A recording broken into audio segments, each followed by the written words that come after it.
Jharkhand high court ने एक बड़ा फैसला सुनाते हुए सरकार की 2016 की नियोजन नीति को रद्द कर दिया है और 13 अनुसूचित जिलों में फिर से शिक्षक नियुक्ति की प्रक्रिया शुरू करने का आदेश दिया है।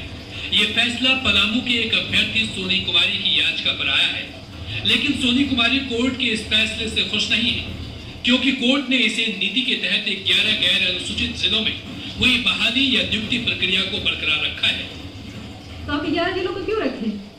पूरा हटा दीजिए। आप देखिए जो टीचर है 13 जिला वाले वो भी बोलेंगे, कल को अगर कोई मिल जाएगा स्टूडेंट तो वो भी बोलेंगे आपको कि ये गलत है। अगर हम मेरा नियुक्ति प्रक्रिया गलत है तो 11 जिले वाला को नियुक्ति प्रक्रिया गलत कैसे होगी? एक ही एडवर्टाइजमेंट था, अब उसी से 11-13 को बांट दिया गया था। अगर 13 गलत है तो 11 भी गलत है, तो हमको लगता है कि ये सही नहीं है। तो सोनी ने अपने अधिकार के लिए सरकार को चुनौती दी और कोर्ट ने भी सरकार की नीति को संविधान का उल्लंघन बताते हुए फैसला सुना दिया है।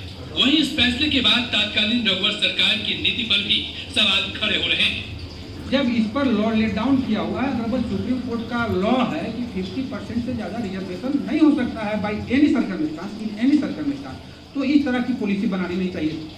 इसलिए कि इस राज्य में 24 जिले हैं, 24 में आप अपने ही राज्य में एक जिले से दूसरे जिले में किसी को आवेदन करने से आप वंचित कर देते हैं, तो टोटली अनकॉन्स्टिट्यूशनल था।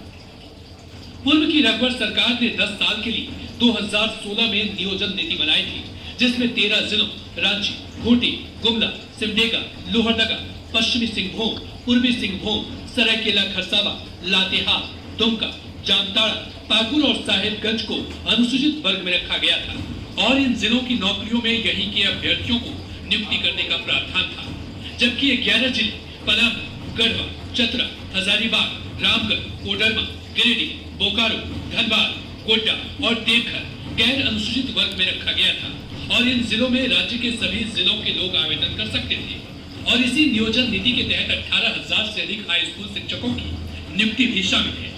ऐसे में 11 जिले भारत और 13 जिले झारखंड की नीति के व्यापक असर पर छात्र भी सवाल उठा रहे हैं। झारखंडी छात्रों के साथ ये अन्याय है, क्योंकि ये सारी परीक्षाएं यदि रद्द होगी तो ये लड़के लोग सरकार पर विश्वास करना बंद कर देंगे कि एक सरकार नियुक्ति देती है, दूसरी सरकार जो है तो हमारा रद्द कर देती है।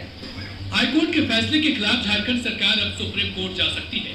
इसके पहले वह हाईकोर्ट में भी दोबारा विचार के लिए याचिका दायर कर सकती है। वहीं सोनी के वकील भी इस फैसले के खिलाफ एक और याचिका दायर कर फैसले को इस आधार पर चुनौती दे सकते हैं कि अब कोर्ट ने नियोजन नीति को ही निरस्त कर दिया तो फिर 11 जिलों में नियुक्ति को सही कैसे ठहराया जा रहा है।